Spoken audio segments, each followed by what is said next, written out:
Kādreiz esat bijis savu amata brāļu nodot?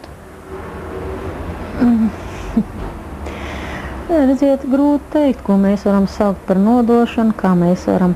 Katrs laikam savu rīcību izskaidro pēc savas saprašanas.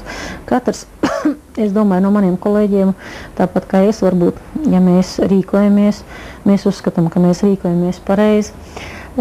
Es domāju, tā tieši par nodošanu man grūti kaut ko teikt. Ja man aiz muguras kaut kas ir nodots, kāds man ir nodevis, to jau es laikam nezinu pagaidām. Un varbūt uzzināšu kādreiz, varbūt neuzzināšu. Kad, kā un kāpēc jūs izvēlējāties kļūt par tiesnesi? Es domāju, ka tad bija tā, kad jaunībā bija modē, toreiz visi arī runāja par ķīmiju. Es arī gribēju iet uz ķīmiju, bet neizturēju konkursu.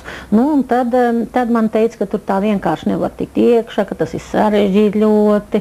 Un tad es domāju, ka man jāsāk cīnīties par taisnību. Un tad es aizgāju uz juristiem. Tad es juristos tīk iekšā, un laikam man bija liktenis tāds. Juristu lietas faktiski Latvijā arī vienmēr ir tāda ap visām virpuļo, ja tā var teikt, tāda zinām ažiotāža. Un faktiski es nezinu nevienu, kurā jūs būtu iesaistīti. Mājas es neceļu, naudas man nav tik daudz, man ir tiesneša alga. Es mīlu tērēties, vispār tas arī ir viena slikta īpašība. Bet tērēties es ļoti mīlu, ka es saņemu algu, tad man ļoti viņu patīk izdot. Vai es nezinu, vai to var teikt, vai ne. Mans tēvs teica, ka nauda ir velns, un no velna jātiek pēc iespējas ātrāk vaļā. Dārgas mašīnas es nepērku un nenopirkšu nekad. Ja es pamainīšu šito 85. gadu, es noteikti pamainīšu uz drusku jaunāku, iekrājot naudu. Tā kā es domāju, ka šī ziņā es nevarētu iekļūt tādā skandālā. Es domāju, citādā veidā skandālā jau es arī nevaru iekļūt, jo tas vecums jau arī ir pāri. Tā kā es nezinu, tad tur kādam būtu ļoti labi jāpagudro, lai varētu kaut ko tādu izgudrot. Dzīvoklis man arī 2 istabi, tikai mēbeles arī vecas, visas, ko es pirku 30 gadus atpakaļ. Varētu jau nopirkt arī jaunākas, bet piemēram, man visas mēbeles saistās ar atmiņām. To es pirku pa pirmo algu, to es pirku atkal, kad es sāku pa tiesnesi strādāt, to mēs kopā tur atkal nopirkām ar māmas, to tās. Tā kā vectēvu krēslu te ir restaurēt. Tā kā man drīzāk patīk mantas un lietas, kas ir kā piemiņa, mīļi. Šobrīd ļoti daudz jaunu cilvēku izvēlas jurista profesiju un faktiski ļoti maz izvēlas tiesnešu darbu. Skaidrs, karjeri vajadzīgs, slikts tas karavīrs, kas negrib būt ģenerālis. Tas ir fakts. Bet es domāju, ka tāpēc jau arī daudz iet par advokātiem, iet par juriskonsultiem. Tur ir citādi, kas saka,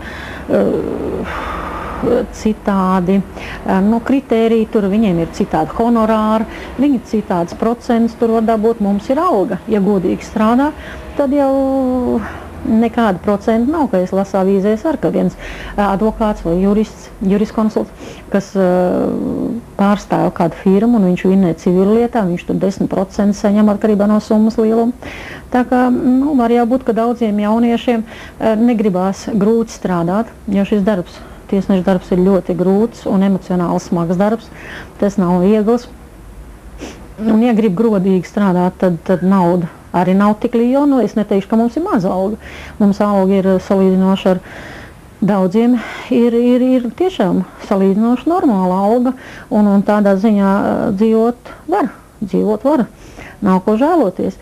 Bet, ja tā salīdzina ar mūsu darbu, ar tādu juriskonsultu darbu vai ar advokātu darbu, man liekas, kad emocionālā ziņā, kad profesionālā ziņā tas ir daudz grūtāks darbs, daudz grūtāks, jo tiesnesim jau ir jāiznes spriedumu, un ja viņš grib to godīgi darīt, tas ir smagi, tas nav viegli, īpaši krimināllietās, un civilietās arī. Ja tu redzi, kad vienai pusē ir taisnība, bet viņam nav pierādījumi, vai viņš nemāk pierādīt, es nezinu, vai sagādā kādu gandarījumu, ka tev ir jālemj par labu tai otrai pusē, kam varētu būt nebūt taisnība, kam varētu nebūt taisnība. Tā kā. Tiesneša partijas piedarība vai ārpus tiesas zāles, ārpus tā nama, kurā lem šo likteni, tiesnesim ir jābūt? Vai tiesnesis var būt piesaistīts kādai partijai vai izteikt savu viedokli? Nē, tagad mēs vispār nedrīkstam būt nevienā partijā, un es domāju, ka tas bija pareizāk salīdzinot ar agrākiem laikiem, kad tiesnesim obligāti bija jābūt partijā, kad nevarēja strādāt pat tiesnesi, nebūdams partijā. Tiesnesim jābūt neitrālam, neatkarīgam no partijām, jo nevar jau pakļauties kādai partijai. Man liekas jocīgi, var jau būt, ka man tas, kad Saeimā rāda to īkšķu uz leju, to īkšķu uz augšu, kā, ja cilvēki lemj, tad viņi lemj paši. Bet man grūti saprast, jo es uzskatu, tas laikam ir saistīts ar manu tiesnešu profesiju, ka man neviens nevar rādīt pirkstu uz leju vai pirkstu uz augšu, ja es uzskatu tā, un ja mēs kopā izlemjam ar tiesēdētājiem, tad es uzskatu, ka nekādu pirkstu uz augšu vai pirkstu uz leju man nenovirzīs no tā viedokļa, kas man ir tajā lietā. Vai ir gadījies kādreiz kādu notiesāt netaisnīgi? Zināt, ir gadījies, jā. Saprotat, nevienmēr, es saku, var pareizi spriest, bet ir tā, ka man liekas, ka tas ir tā, un ir kvalifikācija, ir arī tas, vai vainīgs, bet mums liekas, ka viņš ir, tas ir mēs pēc pierādījuma analizējam tās, un tas augstākā tiesa var uzskatīt citu. Te nav, es domāju, ka šeit arī nevar pateikt tā vai tā, bet tieši, tā kā apzināti, nepareizi notiesājuši mēs noteikti neesam nevienu. Vienīgais te varētu būt, strīds par kvalifikāciju, strīds par pierādījumiem, kā kurš vērtē pierādījumus. Ir jau dažādi pierādījumi vērtēšana. Mēs vērtējam vienādi, augstākā tiesā vērtē citādi. Neviens cilvēks visu mūžu nevar būt 100% pareizi rīkojies. Es domāju, tāpat arī, jo jebkurš var pielaist kļūdas, var neizdomāt līdz galam, vai ar likumu nepareizi interpretēt. Mums jau ir iespējams arī. Likums jau ir, citreiz nav pateikts tieši kas, kā ir diskusija, vai tā, kā savā laikā bija atklāta zādzība, vai slepena zādzība, vai tāds pants, vai tāds pants. Vienam liekas, ka tā ir slepkavība ar nodomu. Otram liekas, ka tā ir tikai smaga miesas bojuma nodarīšana, kas izraisīs cietušā nāvu. Es domāju, ka šeit jau ir daudzreiz arī vērtējums, pierādījumi. Jūsu atvaļinājums tāpat kā viss labais dzīvē agri vai vēl beidzās, un tad atkal sākas darbs. Teiksim, es gribu jautāt saistībā ar to, ka visa sabiedrība tomēr zina, ka jums ir pat draudēts, un tagad zinot, ka nāks atkal jaunas lietas un atceroties tās lietas, kas ir darītas, vai kādreiz nav tāda baiļu sajūta par tām lietām, kas bija vai būs, vai nav bailes teiksim, par savu dzīvību? Ziniet, sākumā man, neteiksim, varbūt bailes, bet bija tāda diskomforta sajūta, bija nepatīkama sajūta, likās tā un tā.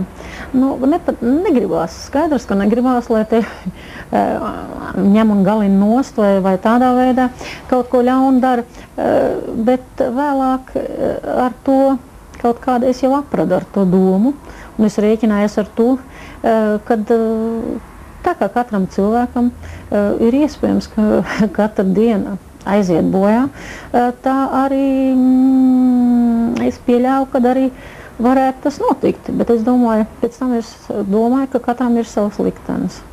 Un tad es arī domāju, ka darot otram ļaunu, tas cilvēks, kas dara otram apzināti ļaunu, viņš jau faktiski pakļauj briesmām ne tikai sevi, es domāju, bet arī visus savus tuvinieks, jo ļaunums jau nāk atpakaļ.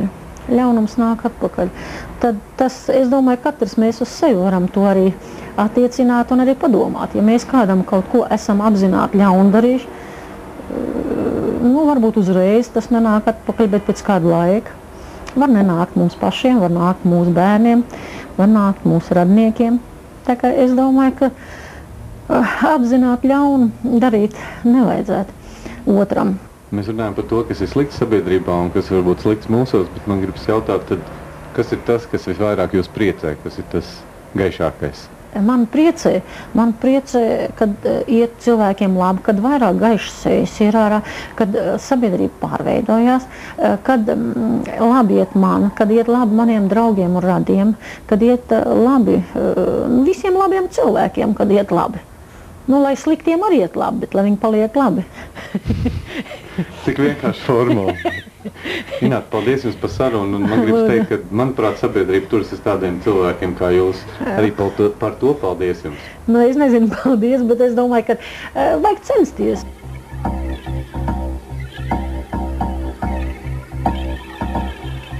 Šodien mēs sarunājamies ar tiesnesi Ināšu Steinērti, bet rīt personas kods būs Tērvetē, un mēs runāsim ar Artūru Reiniku, muzikantu, zemessargu, pedagogu un Rūtas un Laura Reiniku tēti. Visu labu, līdz rītam!